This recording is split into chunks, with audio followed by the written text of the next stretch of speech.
Welcome everyone. It's LP, writer and creator of the comic books Nyobi and Savage Sin. You can get Nyobi out in comic book shops right now, plus on my eBay store. Welcome to another video. This is a subject I wasn't going to cover because I don't have all the information. I don't know if anyone really has all the information. And it's one of these things that I kind of refuse to give an opinion on because of that, right? The last time I spoke up against someone with sexual allegations made against him was Kick Vic, and that got me canceled for 5 years, you know? So I've learned to tread water a little bit more carefully, but we are going to go over the news. We are going to go over what is being said here. And, the facts are the facts. And the facts are Dark Horse Comics cuts ties with Neil Gaiman. We are no longer publishing his works, quote unquote. So let's see what position Dark Horse Comics has taken in the latest scenario here involving Mr. Gaiman. Dark Horse Comics has cut ties with writer Neil Gaiman after multiple allegations of sexual assault and sexual misconduct that came to light earlier this month. In a statement posted on BlueSky, the official Dark Horse account said Dark Horse takes seriously the allegations against Neil Gaiman, and we are no longer publishing his works, confirming that the the Anansi Boys comic series and collective volumes have been canceled. You've been canceled. So this is adapted by Mark Bernardin, and the adaptation of Gaiman's Anansi Boys was planned to be an 8-issue release, with the final issue hitting on March 5th, 2025. In fact, Bernardin also posted the news early this week ago on Instagram, announcing that the last issue would not hit stands and neither would the trade collection. Okay, so I like to stop it right there. If you gone as far as issue 7 and it's supposed to be an 8-issue series, release the 8th issue. At least, you can put a cap on it. You can finish that off. You can end any agreements that probably been made, because there's probably some contractual agreements in here that may stem into a legal issue. Who knows? But just pump out the last issue, because at least the people who have been reading the book, whether Neil Gaiman's a dick or not, there were other people involved and they can get paid too. I would just finish it. I mean, if you're one issue away, why not? But that's not for me to decide. That's just me throwing my 2 cents out there. Last week, issue 7 of the Anansi Boys hits the stands, he wrote. This will be the last issue. Dark Horse will not collect it into a trade. I am incredibly proud of the work we did on the book. Yeah, so why is this guy being punished? I mean, I get Neil Gaiman, but like I said, there was other people involved in this work, and in most comic books, there usually are.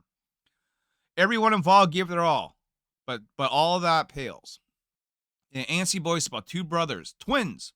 One is meek, timid, and Flopsy, set upon puppy. The other brother is narcissistic, governed by nothing other than his own pursuit of sensation and pleasure. They seem so different, yet they are very much flip sides of the same coin. Literally, I gave too much thought about that. Until now, my heart breaks for the survivors and any pain seeing these books on the shelves might have caused. It's not the books causing the pain, man. It's the person, right? It's if there's pain being caused, it's by Mr. Gaiman. It's not by you. It's not by the other people that worked on the book. You guys shouldn't be punished for it, but it seems like that you are. While Gaiman is best known for his work with Marvel and DC, he has an extensive catalog with Dark Horse, including 3 volumes of the Neil Gaiman library and at least 13 graphic novels, including Harlequin Valentine, Snow, Glass, Apples, and unfortunately titled the How to Talk to Girls at Parties. Oh my God, that's wild. I mean, that is really wild, right? Thus far, this is the first comic book publisher to officially cut ties with Gaiman. I'm sure they won't be the last. These things usually have a domino effect. I know from personal experience that when I was removed from a con, it wasn't long after that, a variety of other cons also followed suit. It happens. We live in a world that is all based on the PR and image, right?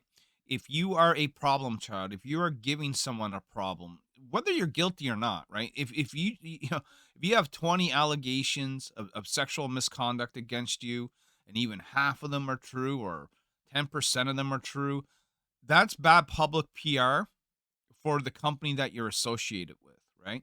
And they don't want that bad press. They don't want the lynch mobs on their back. They don't want to deal with the problems that apparently you are bringing to their doorstep. And I can understand this. I understand it now. I didn't understand it 5 years ago, but I kind of understand it now, that every company, every sort of organization, every event doesn't want to be associated with this type of shit, right? And back in the day before social media, this wasn't really much of a problem. But now in the day of social media where everything is so public and it's so rapidly fast, the knowledge is so fast that you can learn about someone in 5 seconds or less, really makes or breaks how we conduct business in 2025. So, I would just advise people to tread lightly, tread carefully, watch what you say, watch what you do, especially when you're involved with a larger company, you're outside of your own bubble. You have others to think about at that point, right? Other people's livelihoods. Maybe you're working with others. You don't want to make them look bad. You don't want to make yourself look bad. Don't want the company to look bad.